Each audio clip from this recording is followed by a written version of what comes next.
Hey y'all. Before I start, is that TV loud in the background? Can you guys hear it, or is it quiet enough? Because I'll go turn it down if it is.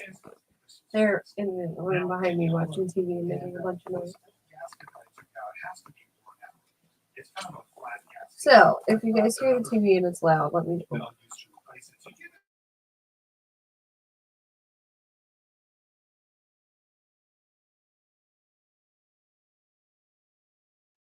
All right, sorry, my mic was unplugged. You guys can hear me now. It might be even more louder now that I plugged my mic in. Maybe I should go back to the other way. All right. Let's see. All right, I have the affidavit up. We'll just like wait a couple minutes and let people get in here. And oh my gosh, have you guys seen that Bullhorn Betty and them went to Idaho? Like everyone didn't know they were gonna go there. They're like, we're not telling anyone where we're going because we don't want anyone to mess it up. Like everyone knew where y'all are going. Oh, I was born in 88, so she was born a little before me, but that is my birthday on Saturday. Oh my gosh. So I was gonna go live last night, but then I ended up sorry, I have a bunch of coins in my desk I'm taking off. I'm sure you can hear them. Me and Dave end up playing this game. It's called Devour. It was so funny. Oh my gosh. So me and him played with his two friends that game that are girls, and they were scared to death. And it's like this game where you have to I can't even explain it. There's like a devil, and you have to do this ritual to like get rid of the devil. And the one you got to go around and collect these goats, and you have to like burn them. But this crazy lady like chases you and it tries to eat you and shit. It's scary as hell. And then the second one we played, we were in like an insane asylum, and there was this really creepy lady who has this like big smile with jagged teeth, and she's terrifying too. Hold on, I'll share the link in case anyone wants to watch it later because it was really fun. You can't see us because we're not on camera, but just us talking was pretty funny. I should have streamed it on my second channel because it would have been really funny.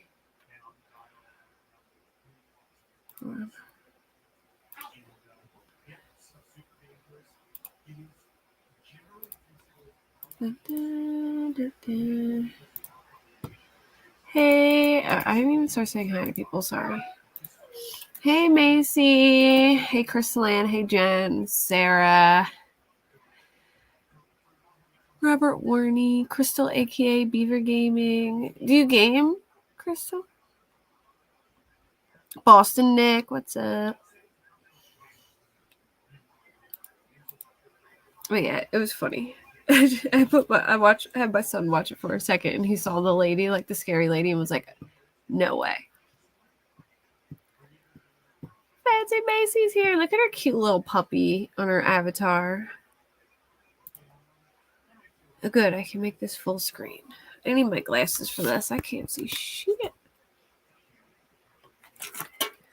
So, I'll just say before I start, I read over this, and it sounds to me like they have the right guy, but I am a little nervous. No, my grandson made that name for me so I wouldn't get kidnapped when he was 6. Oh, okay. That's cute. I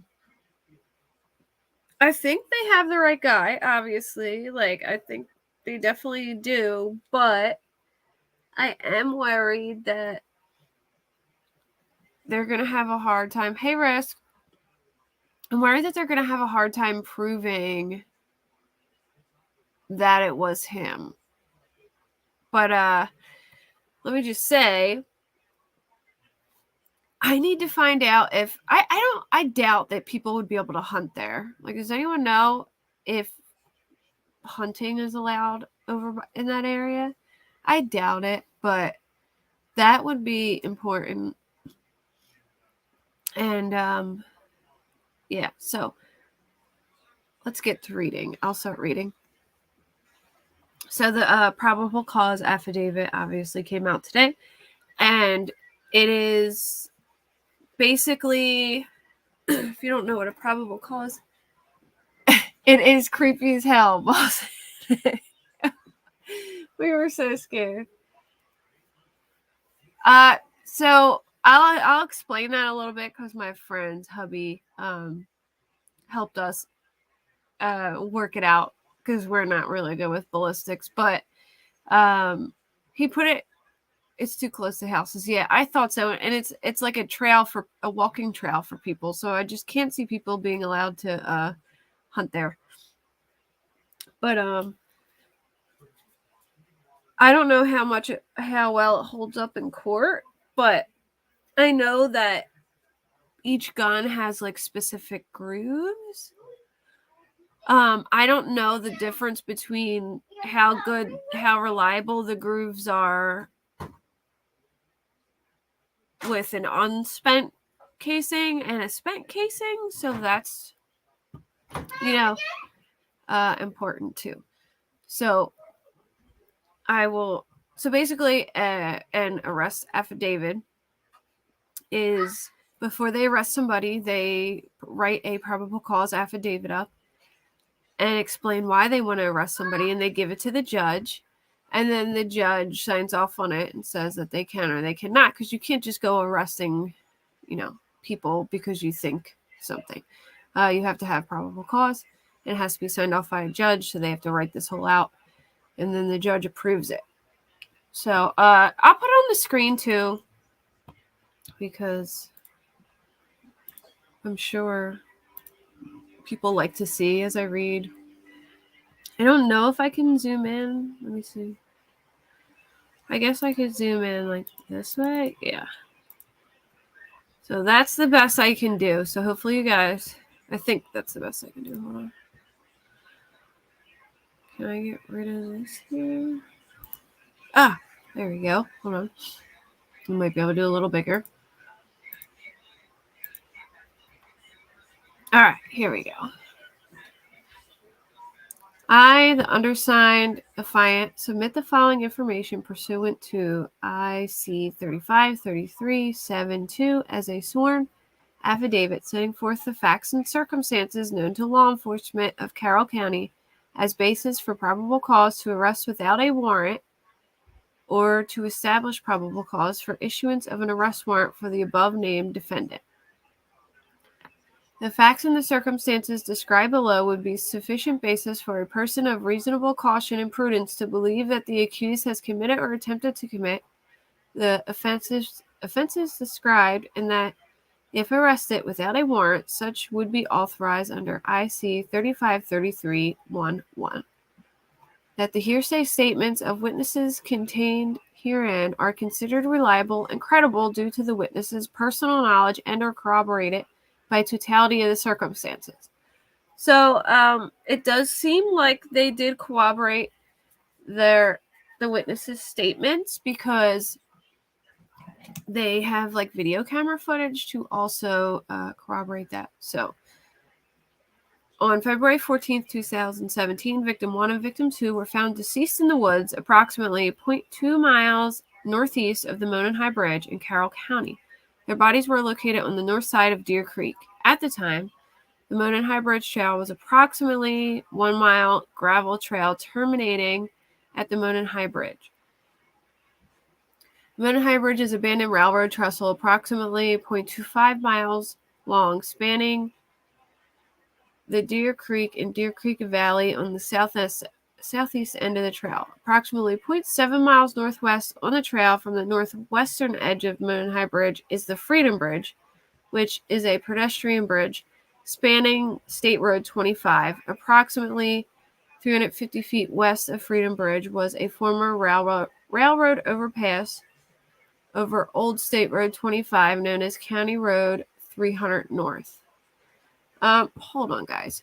I am going to just pull this up for you so you can see it real quick so you have an idea of what I'm talking about if people don't know.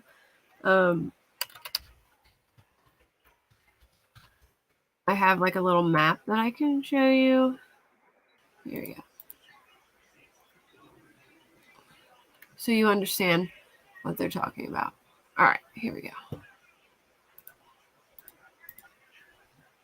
Let me move this one here. Okay, so here is the map. I'm going to have to try and zoom in here too. Hold on. All right, so here is Monon High Bridge, okay? And here is Freedom Bridge over here. Then there's a parking lot over by Freedom Bridge where the abandoned CPS building was, which this is important to know as well because they're going to explain all this. So, and then here's 300 North, West 300 North Street right here. The girls were dropped off right about here where these trails intersect. They walk in and they take 501 to this bridge. Then they start getting followed on the bridge. And as they get across the bridge right here, about right here, this is where he tells them, go down the hill. They cross over and they're killed right here, if you're following my mouse thing. So they come here, get dropped off here, walk here, go on the bridge. They start getting followed. Then about here, the guy traps them there and then tells them, go down here. I'm assuming he threatened them with a gun now that we know. Well, now that when I read, you'll know that there was an unspent casing. So he tells them to go here. And then they cross the creek where it's really close, but the sandbar. And then they walk up here and they're killed in this spot. All right. That's just important to know, this whole layout, the CPS building, the Freedom Bridge, all that.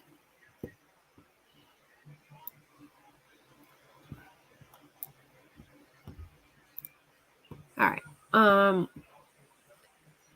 Where were we? The trail terminates just west of the former railroad overpass. So basically over the Monon High Bridge. The majority of the trail is a wooded area with a steep embankment on the south side of the trail. The entirety of the trail and the location of the girls' bodies were and are located in Carroll County, Indiana. Through interviews, reviews of electronic records, and review of video at the Hoosier Harv store. I don't know where that is. Hoosier Harv store. Let me look it up so I can have an idea. But apparently this store caught a lot of surveillance going on. So that is on 300 North. Okay. So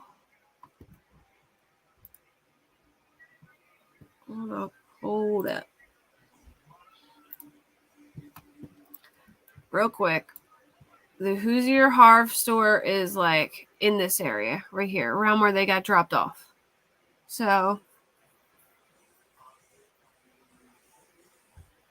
yeah, same NorCal girl. Like why didn't they get? It bothers me because if they had all this evidence the whole time, why didn't they search his house back then? You know what I mean? Like they had probable cause back then to search his house. So I'm confused why they hadn't. So that's where the store was. All right, so investigators believe victim 1, Abby, and victim 2, Libby, were dropped off across from Mears Farm at 1:49 p.m. And that's where I just showed you guys. I guess that store is on the farm. On February 13th by 2017 by Kelsey German. It's blocked out, but that's who it is. The Mears Farm is located on the north side of County Road 300 near the entrance to the trails, exactly where I just showed. And a video from victim 2's phone shows that at 2:13 p.m., victim 1 and victim 2 encountered a male subject on the southeast portion of the Monon High Bridge. So that's Once they crossed over the bridge, they were towards the other side of the bridge where the trail ends, and they see him and they start videotaping him. They mail ordered the guys down the hill. I'm assuming he had a gun. No witnesses saw them after this time. No outgoing communications were found on victim 2's phone after this time. Their bodies were discovered on February 14th, 2017. The video recovered from victim 2's phone shows victim 1 walking southeast on Monon High Bridge while a male subject wearing a dark jacket and jeans walks behind her. As the male subject approaches victim 1 and victim 2, one of the girls mentions gun. So the girls mentioned gun in the video. That must be why they started filming, because maybe he had his gun out and was kind of like showing it off. Near the end of the video, the male is seen and heard telling the girls down the hill. Then the girls begin to proceed down the hill and the video ends. A still photograph taken from the video and the guys down the hill audio was subsequently released to the public to assist investigators in identifying the male. Victim 1 and victim 2's deaths were ruled as homicides. Clothes were found in Deer Creek belonging to victim 1 and victim 2, south of where their bodies were located. So I'm confused about that.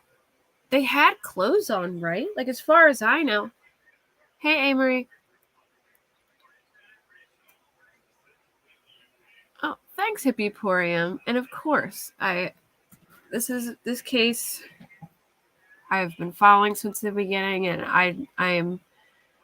I really hope that, I think this is the guy. I just think they're going to have a hard time proving it unless they get more, but I do hope.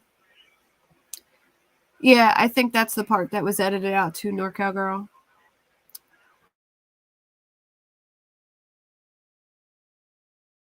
The video, we just didn't know what happened. And so I wonder what clothes. I know there was a shoe found away. I know that the perp took a jacket and a sock. Now, a lot of people said it was underwear and a sock, but it can't be underwear, because if you read Ron Logan's arrest affidavit, there's 2 words, and underwear doesn't fit. You can see like a really high letters sticking up, and the only letters it could be is T, L, like D and K and H. And the only thing that really fits was jacket. So I think he took a jacket and a sock from the scene. All right. There was also a .40 caliber unspent round less than 2 feet away from victim 2's body, between victim 1 and victim 2's bodies. So it was between them. The round was unspent and had extraction marks on it. Oh, hold on a second. Where is my mouse? Oh, I'm on my... Okay, hold on. All right. Interviews were conducted with 3 juveniles. All right, so there was 3 kids who were also on the bridge. It says blank and blank, not 3, but okay. They advised they were on the Monon High Bridge Trail on February 13th, 2017. They advised they were walking on the trail towards Freedom Bridge to go home. So they were walking the other way towards the CPS building, towards that bridge. Yeah, I think it was shoes. In the text that were released, a person said that 1 was naked. Maybe. There were okay, here we go. There were panties found downstream. I always thought maybe they were someone else's. Maybe the girls. It was on a scanner. Oh, okay.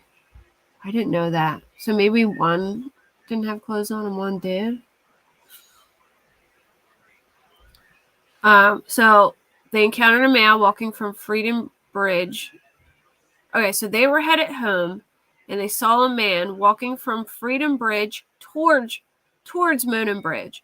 So remember where I showed you where the CPS building from? Somebody would have parked at that building, walked across Freedom Bridge and was walking towards Monon High Bridge. And these kids were walking the other way and seen as they passed him. Now, this is kind of confusing because if he had seen other kids, why? I mean, maybe there was too many people around that way. All right, so Blank described the male as kind of creepy and advised he was wearing like blue jeans, like a really light blue jacket, and his hair was gray, maybe a little brown, and he did not really show his face.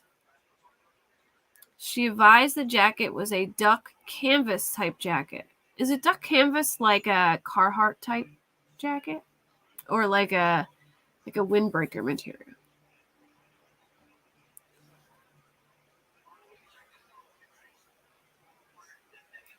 Okay, hold on.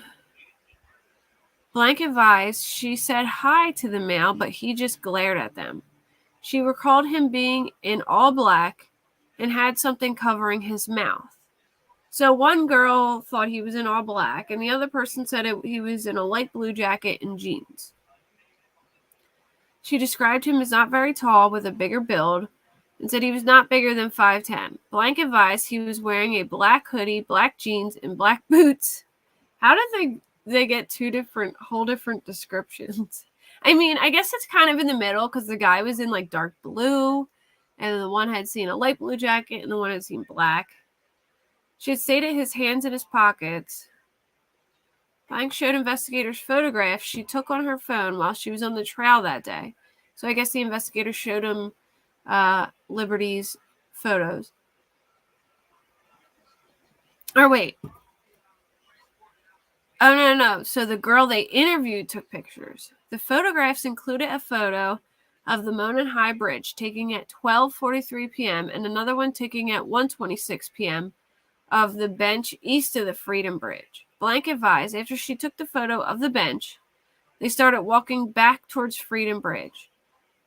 She advised that was when they encountered the man who matched the description of the photograph taken from victim 2's video. Blank described the man she encountered on the trail as wearing... Oh, so this is the third juvenile. I guess the third juvenile was interviewed separately. I don't know why they didn't seem to name her in the beginning. Blank described the man she encountered on the trail as wearing blue or a black windbreaker jacket.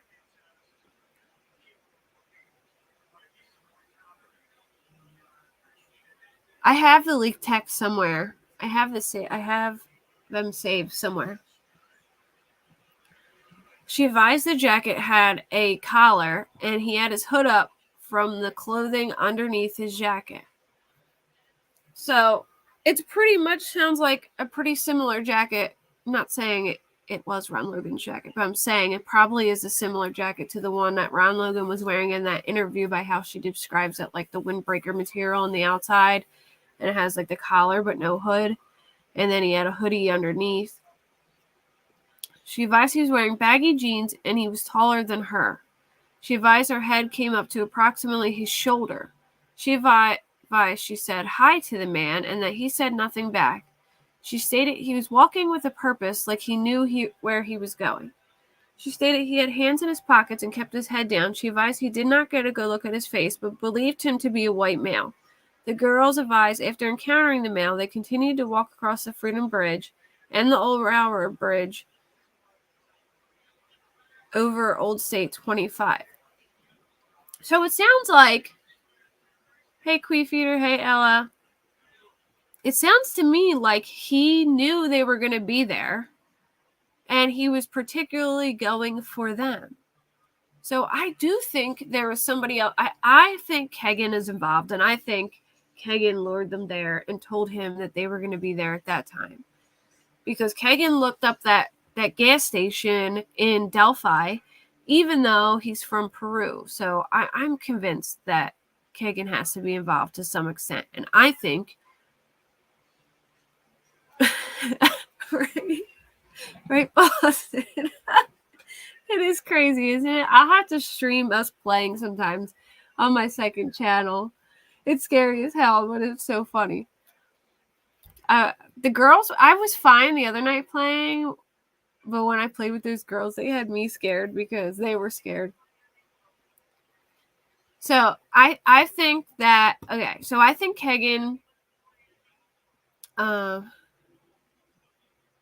so freaking scared right now. You need to stream it. I will. I'll stream it on my second channel for fun. So I think that they knew that I think he knew they were going to be there and that somebody else is involved, and I think it's Kegan. I think he lured them there.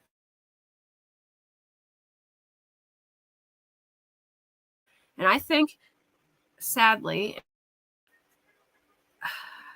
for like PORN, you know what I mean? To like sell, like to film it and sell it.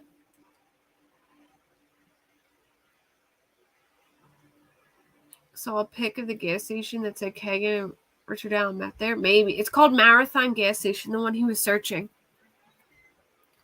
But I think that it was done for, like, I think they planned it out to videotape it so that they could like keep it and sell it. You know what I mean? That's crazy. But I think I sadly think that's what it's about. Like, because I don't know.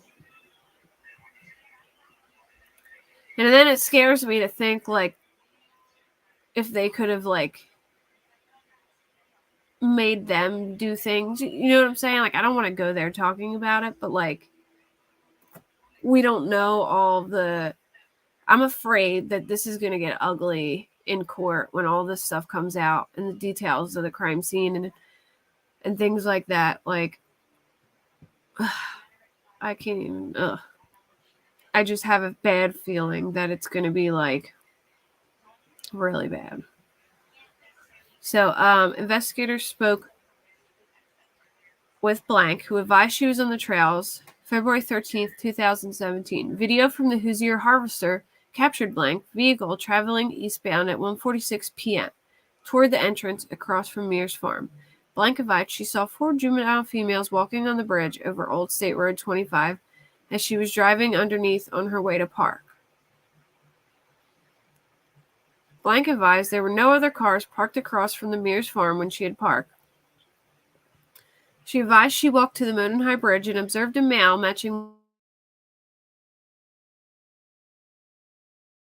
she saw as a white male wearing blue jeans and a blue jean jacket. She advised he was standing on the first platform of the Monon High Bridge, approximately 50 feet from her. She advised she turned around at the bridge and continued her walk. She advised approximately halfway between the bridge and the parking area across from Myers Farm, she passed 2 girls walking toward Monon High Bridge. She advised she believes the girls were victim 1 and victim 2. So he was waiting there for them. It sounds like. It sounds like Kegan told them, hey, go to the Monon High Bridge, and he was there waiting for them. Video from the Hoosier Harvester shows around 1:49 p.m. a white car matching her vehicle traveling away from the entrance from the Mears Farm. Blank advised she had finished her walk and saw no other adults other than the male on the bridge. Her vehicle seen, or is this a different person? Her vehicle seen on Hoosier Harvester at 2:14 p.m. leaving westbound from the trails. She advised when she was leaving, she noted a vehicle was parked in an odd manner at the Child Protective Services building. She said it was not odd for vehicles to be parked there, but she noticed it was odd because of the manner it was parked, backed up near the building. Investigators received a tip from Blank in which he stated he was on his way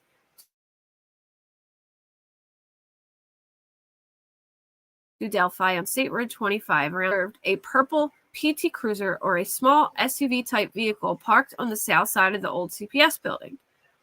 He stated it appears as though it was backed in as to conceal the license plate of the vehicle.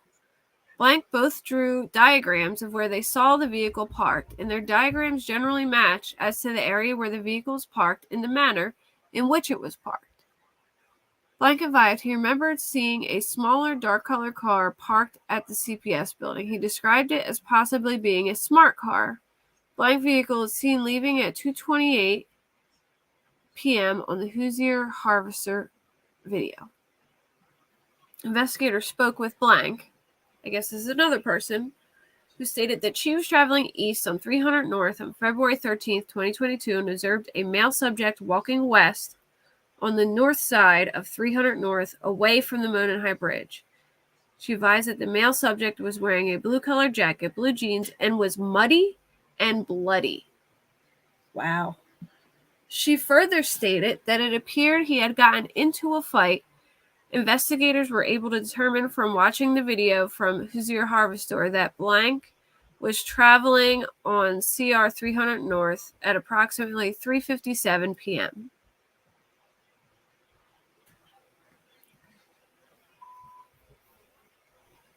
Wow. So I wonder if they have him on camera muddy and bloody.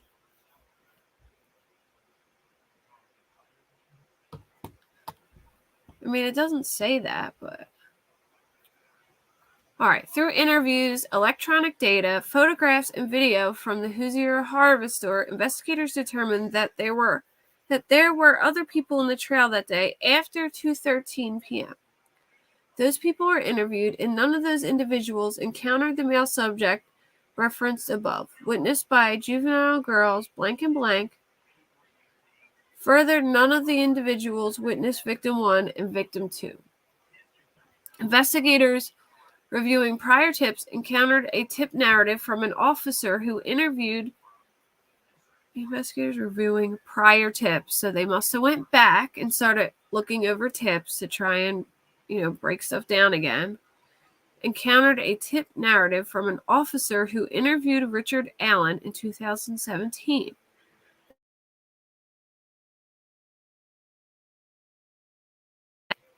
Did they go back? Like, was this a tool thing? Or did they go back and just start looking at old tips and was just like, hey, let's check this guy out,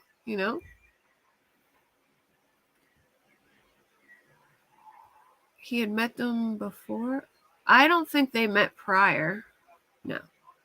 I think they were talking about the 2 juvenile girls who they witnessed him. They were different girls than the ones that were killed that seen him earlier on the bridge coming in.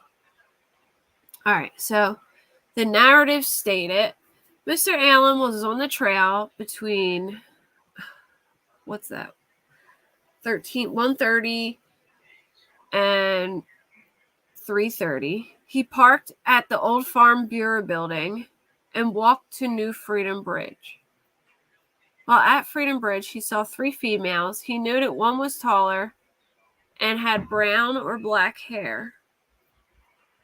He did not remember description, nor did he speak with them. He walked from the Freedom Bridge to the High Bridge. He did not see anybody, although he stated he was watching a stock ticker on his phone as he walked. He stated there were vehicles parked at the High Bridge trailhead. However, he did not pay attention to them. He did not take any photos or video. His cell phone did not list an IMEI, but did have the following: MEID 256-691-463-100-153-495 and MEID HEX 9900-247-025-797. Potential follow-up information: who were the 3 girls walking in the area of Freedom Bridge? Investigators believe Mr. Allen was referring to the former Child Protective Services building as there. This is frustrating that they had all this. Hey, Brooke. Thanks. I hope all is well with you, too. Yeah, I just can't believe that they had all this stuff and didn't, thoroughly look into this dude. All right, so he was referring to the former Child Protective Services building as there was not a Farm Bureau building in the area, nor had there been. Investigators believe the females he saw included blank and blank due to the time they were leaving the trail, the time he reported to getting to the trail, and descriptions of the 3 females he gave. Investigators discovered Richard Allen owned 2 vehicles in 2017, a 2016 black Ford Focus and a 2006 gray Ford 500. Investigators observed a vehicle that resembled Allen's 2016 Ford Focus on the Hoosier Harvester video at 1:27 p.m. traveling westbound on CR 300 North in front of the Hoosier Harvester, which coincided with a statement that he arrived around 1:30 at the trails. Investigators note that witnesses described the vehicle parked at the former CPS building as a PT Cruiser or small SUV or smart car. Investigators believe those descriptions are similar in nature to a 2016 Ford Focus. So I guess if it's like a 2016 Ford Focus hatchback, that would be, let me see. That would be pretty,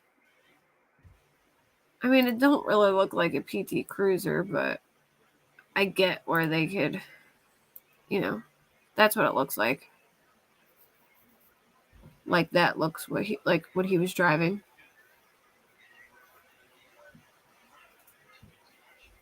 Yeah, Mike. You think he's screwed though? Mike's in law enforcement, so I'm gonna have to ask him a bunch of questions. But here's my thing. I mean, all right, so the bullet was found 20 feet from the bodies, right? But like, couldn't a lawyer, I guess they don't have hunting around there, but so that would be hard. But like, couldn't he say that maybe he had dropped a bullet from before, or it had been there for a while, even though it's on Ron Logan's property? So I don't know. I don't know what to make of it. And it is a weird spot for somebody to be. You know what I'm saying? They should close that railroad off. Obviously provided a secluded area for this to happen. It was also dangerous. Yeah, I agree. One video game, dude. I totally agree. Totally agree. But yeah, I hope that there's no reason they can say that there was an unspent bullet there, other than, I mean, I believe they have the guy. You know what I mean? Like, I think it's him for sure. He said he'd never been on that property. Okay. Yeah, he said he never let anyone borrow his gun. And he don't know how it got there. But obviously he had a gun because the girls say gun in the video. They're like, oh, gun, So he must have used the gun to get him over there. I personally think, from the sound of it, from what I've been reading, they said looked like he was on a mission. He knew that they were going there. He went there and he waited for them to get there. I think him and Kegan talked, and Kegan sent them there, and he knew they were going to be there and waited for them. And I think he made some creepy film to sell or to keep. I think they're in that ring together. It's connected to his gun and only his gun. Now, how well does markings on an unspent bullet hold up in court? Like, can they argue that? Or is that like really specific, is what I mean. All right, so on October 13th, Richard Allen was interviewed again by investigators. He advised he was on the trails on February 13th, 2017. He stated he saw juvenile girls on the trails east of Freedom Bridge and that he went on to the Monon High Bridge. Richard Allen further stated he went out onto the Monon High Bridge to watch the fish. So he's watching stock tickers and fish.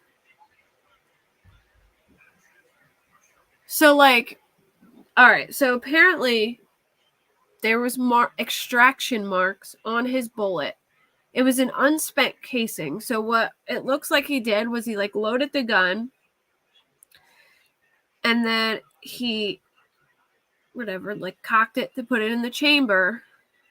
And then I guess after he lured them there and killed them, he unloaded the spent. It is as good as DNA. Oh, okay, that's what you're saying. Oh, wow. Oh, damn. So hopefully, I mean, then that's good evidence then. I think they're going to get I think Kagan's going to be connected to this. Like, he's got to be. You know what I mean? How did he know the girls were going to be there? Unless he was under a completely different name. But, I mean, what are the odds that two total creeps are are stalking these girls in the same day that aren't connected? You know what I mean? Two total creepy ass dudes, adults for that matter, stalking out these girls on the same day, and it's not connected. And if it isn't connected, that's fucking scary, and it's terrifying to even think of that. All right, so back to what I was saying. He told investigators. Okay, where was I? All right, hold on. He was watching the fish. Later in his statement, he said he walked out to the first platform on the bridge where the lady saw him. Remember, the lady saw him there. He stated he then walked back, sat on the bench on the trail, and then left. He stated he parked his car on the side of an old building. He told investigators that he was wearing blue jeans and a blue or black Carhartt jacket with a hood. He advised he may have been wearing some type of head covering as well. Jesus Christ, are you kidding me? I mean, he basically was wearing exactly what the fuck Bridge Guy was wearing. Why would this guy even, yeah, I was wearing exactly what Bridge Guy was wearing, bro. So this is what he told them on the 13th. He further claimed he saw no one else except for the juvenile girls he saw east of the Freedom Bridge. He told investigators that he owns firearms and they are at his home. Keegan was taken out of jail and they come to Riverbride's house. Yep, that's what I'm saying. They must have went back to square one and connected them somehow. Hey, Lori. Lori, have you read these yet? It's crazy. And if you haven't, let me know and I'll give you a little catch-up summary. All right, so Richard Allen's wife, Kathy Allen, also spoke to investigators. She confirmed that Richard did have guns and knives at his residence. She also stated that Richard still owns a blue Carhartt jacket. So I guess the blue fabric they took out was that blue Carhartt jacket, which I hope they can test for blood, because if he was all bloody, there would be blood on that jacket.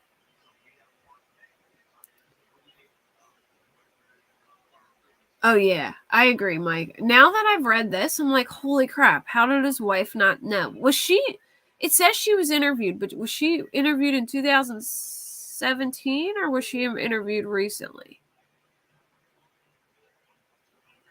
All right, so on October 13th, 2022, investigators executed a search warrant of Richard Allen's residence at 1967 North Whiteman Drive in Delphi, Carroll County, Indiana. Among other items, officers located jackets, boots, knives, and firearms, including a Sig Sauer model, I don't even know if I'm saying that right, hopefully, P226 40 caliber pistol with serial number U625627. Yeah, so stupid. It was like, why would somebody leave a bullet?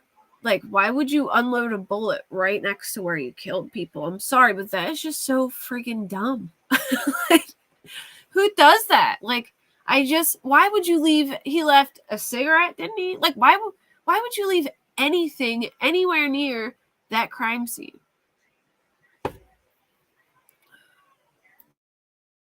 But here's the thing. A lot of people have that freaking jacket. That jacket is like, you know what I mean?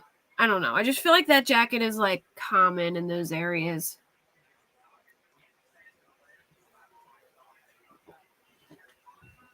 I mean, they were together for 30 years, so I'm sure his wife like wanted to be blind to that shit or never thought that he would do something like that. Can you imagine being married to somebody for 30 years and then suddenly find out they murdered somebody? I mean, I don't know, because then you would think if you're married for 30 years, you gotta know that your husband is into some weird shit. Like, there's no way you haven't found some weird ass porn on his phone or you haven't caught him doing some weird ass shit in 30 years, you know? Yeah, the voice too. But I don't know. That's like, that voice could sound like a lot of people as well. So I don't know. You know what I'm saying? Like a lot. I have a blue, tan, and gray Carhartt jacket. Yeah. A lot of the Carhartts are just super common. So I don't, that.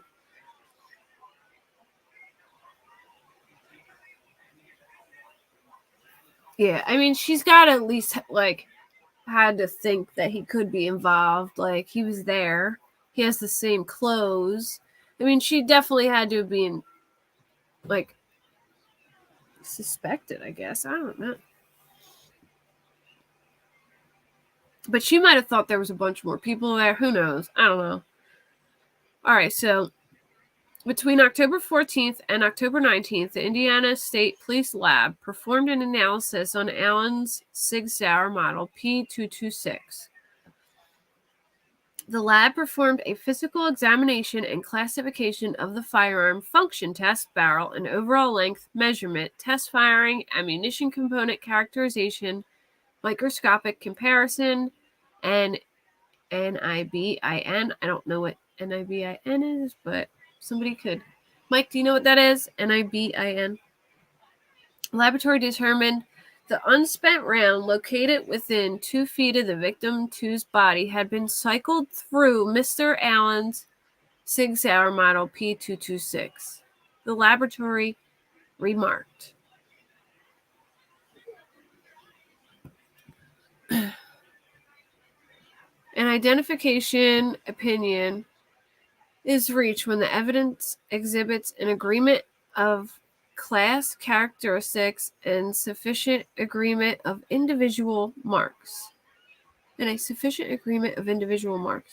Sufficient agreement is related to the significant duplication of random striated impressed marks as evidenced by the correspondence of a pattern or combination of patterns of surface contours. The interpretation and identification is subjective in nature and based on relevant scientific research and reporting the examiner's training and experience. So Crystal shared a video with us of like showing like what it would look like with like an unspent casing. And it looked like, you know, you load the mag and then you stick the mag in the gun and then you put it in the chamber and then you drop it out of the chamber before you shoot it, which means like when it shoots, the casing and the bullet separate. But when you don't shoot, the bullet stays in the casing. But because it goes into the chamber, it leaves this like scratch mark on the bullet. Like if you look really close. Me and Dave just became best friends in the comment section of Gaming Guys playlist. Like, he's in my Discord too, Boston. He's under Sim Vision. So yeah, all the scratch marks on the outside of it makes like a scratch mark type thing. Like you can see little lines on it. National Integrated Ballistics Information Network. Thank you. All right. So, investigators then ran the firearm and found that the firearm was purchased by Richard Allen in 2001. Richard Allen voluntarily came to the Indiana State Police Post on October 26, 2022. He spoke with investigators and stated that he never allowed anyone to use or borrow the Sig Sauer model P226 firearm. When asked about the unspent bullet, he did not have an explanation of why the bullet was found between the bodies of Victim 1 and Victim 2. He again admitted that he was on the trail, but denied knowing Victim 1 and Victim 2 and denied any involvement in their murders. Carroll County Sheriff's Department Detective Blank has been part of the investigation since it started in 2017. He has had an opportunity to review and examine the evidence gathered in this investigation. Detective Blank, along with other investigators, believe the evidence gathered shows that Richard Allen is the male subject seen on the video from Victim 2's phone who forced the victims down the hill. Further, that the victims were forced down the hill by Richard Allen and led to a location where they were murdered. Through the statements and photographs of the juvenile females and the statement of Blank and Blank were at the south edge of the trail at 12:43 east of Freedom Bridge at 126 and walked across the former railroad overpass at Old State Road 25 after 126 and before 146. They walked the entirety of the trail and observed only one person, an adult male. Blank vehicle is seen on Hoosier Harvester video and at 146 and leaving at 214, and she stated she only saw one adult male. Blank and Blank described the male in similar manners, wearing similar clothing, lead investigators to believe all four saw the same male individual. Investigators believe the male observed by Blank and Blank is the same male depicted in the video from victim 2's phone due to the descriptions of the male by the four females matching the male in the video. Furthermore, victim 2's phone video was taken at 12:13 p.m. and Blank saw only one male while she was on the trail from approximately 1:46 to 2:14 p.m. Investigators believe Richard Allen was the male seen by... Wait, didn't I read this? Oh, no. This is the other one. Told investigators he was on the trail from 1:30 to 3:30 that day. Video from Hoosier Harvester shows a vehicle that matches the description of Richard Allen's passing at 1:27 p.m. toward the former CPS building. The clothing he told investigators he was wearing matched the clothing of the male in victim 2's video and the clothing descriptions provided by Blank and Blank. The vehicle matching the description of his 2016 Ford Focus is seen at or around 2:10, 2:14, and 2:28 p.m. at the former CPS building. Through his own admissions, Richard Allen walked the trails and eventually hiked to the Monon High Bridge and walked out onto the Monon High Bridge. A male subject matching Richard Allen's description was not seen on the trail after 2:13 p.m. Investigators identified other individuals on the trails, or CR 300 North, between 2:30 and 4:11. None of these individuals saw a male subject matching the description of Richard Allen on the trail. Furthermore, Allen stated that he only saw 3 girls on the trail who investigators believed to be Blank, Blank, and Blank. Investigators believe Richard Allen was not seen on the trail after 2:13 p.m. because he was in the woods with victim 1 and victim 2. An unspent .40 caliber round between the bodies of victim 1 and victim 2 was forensically determined to have been cycled through Richard Allen's Sig Sauer model P226. Sig Sauer model P226 was found at Richard Allen's residence, and he admitted to owning it. Investigators were able to determine he had owned it since 2001.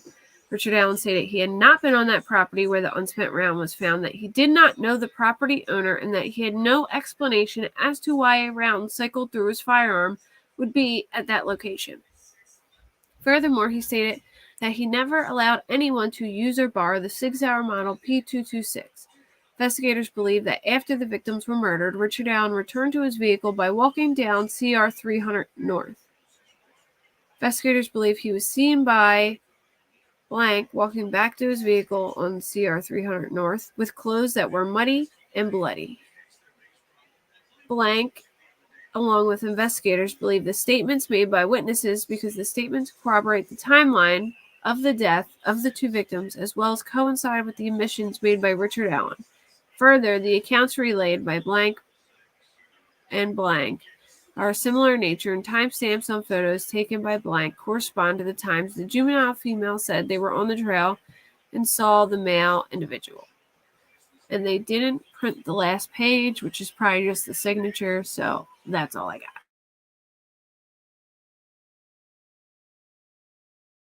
The Discord link. I think you're in there already, Nick, but hold on, I'll share my Discord link with you.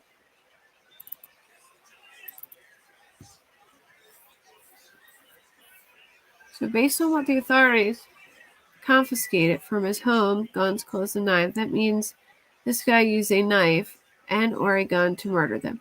Yeah, I think he just used the gun to scare them and make them walk to the place that he wanted them to go, and then I think he killed them with the knife.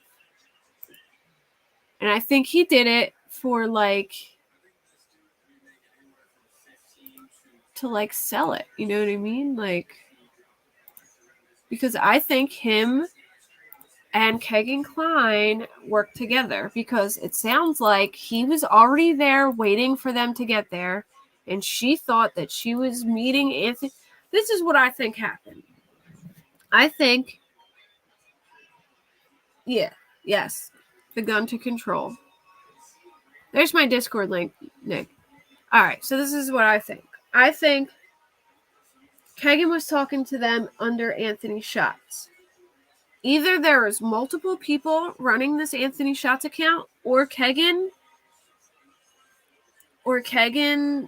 messaged him and said, look, I can have these girls come meet you here under the guise that they're meeting Anthony Schatz.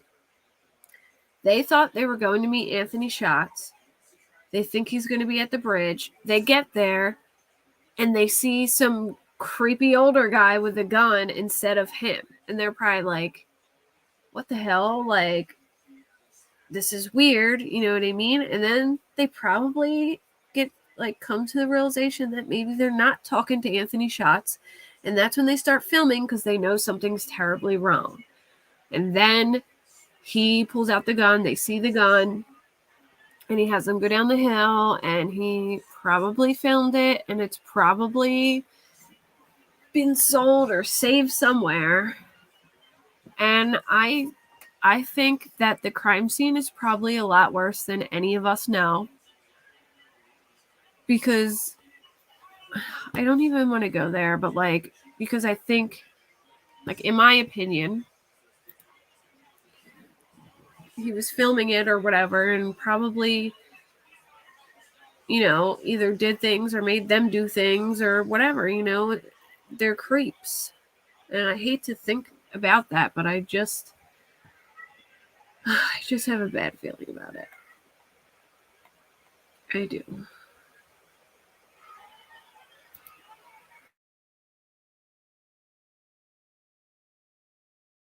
There's a connection, and I think that's why they're saying multiple people may be involved, because I think it's too coincidental that they start looking into Kagan Klein. Then Kagan Klein has a hearing, a pretrial hearing, which is where they make a deal out before going to trial, so they don't have to go to trial. And then all of a sudden they're on Richard Allen, and Kagan's still making deals. So there's and Kagan searched the Marathon gas station in Delphi, so there's something weird going on there for sure.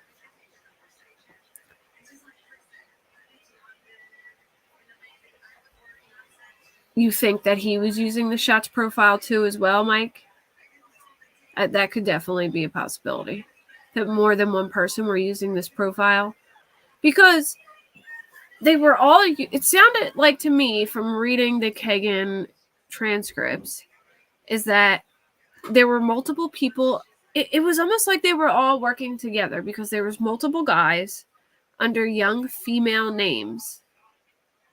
Oh, you think it's Tony? Could be. So then you think Kagan and Tony were doing that? Or you think Kagan's covering for Tony? I don't know. Could be. And here's the thing. Tony, Kagan, and Richard all lived on the same block in Peru, I believe. So that's crazy.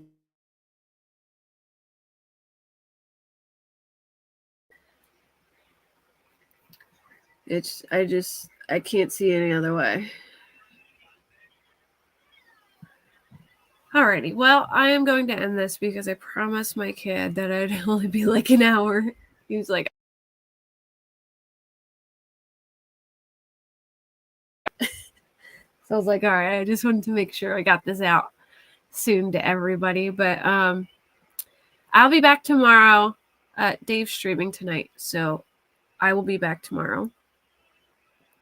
So we worked out a streaming deal between me and Dave, because he streams video games and I stream true crime. So I'm gonna do Monday, Wednesday, Friday, and Sunday, and he's gonna do Tuesday, Thursday, and Saturday. So they'll be my days. But on the nights he's streaming, if we play games together, like horror games, I'll stream them on my second channel. So let me give you guys my second channel link real quick. So if you guys like watching gaming, I'll throw some of them up on my second channel, because it's kind of funny. And maybe I'll even get the one on his channel and share it on mine. And I put my Discord link in there. If anyone wants to join Discord, we just talk about cases and stuff in there.